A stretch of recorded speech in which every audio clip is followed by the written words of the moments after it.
ఇటీవల జరిగిన కానిస్టేబుల్ పరీక్షల్లో క్వాలిఫై అయిన అభ్యర్థుల ఉద్యోగాల భర్తీకి సుప్రీంకోర్టులో ఊరట లభించినట్లు తెలుస్తుంది.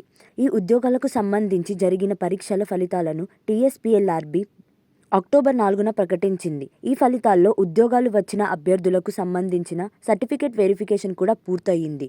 కానీ దీనికి సంబంధించిన పరీక్షల్లో పలు ప్రశ్నలు తప్పుగా వచ్చాయని, వాటికి సంబంధించిన మార్కులు కలపాలని అభ్యర్థులు హైకోర్టును ఆశ్రయించారు. దీంతో హైకోర్టు టీఎస్పీఎల్ఆర్బీని కానిస్టేబుల్ ఉద్యోగాల నియామకాన్ని తాత్కాలికంగా నిలిపివేసి, తప్పుగా వచ్చిన ప్రశ్నలకు సంబంధించిన మార్కులు కలిపి మళ్లీ ఫలితాలు విడుదల చేయాలని ఆదేశించింది. దీంతో టీఎస్పీఎల్ఆర్బీ హైకోర్టు తీర్పును సవాల్ చేస్తూ సుప్రీంకోర్టును ఆశ్రయించి తమ వాదనలు వినిపించింది. బోర్డు వాదనలతో ఏకీభవించి కోర్టు టీఎస్పీఎల్ఆర్బీకి అనుకూలంగా తీర్పు ఇచ్చినట్లు తెలుస్తుంది.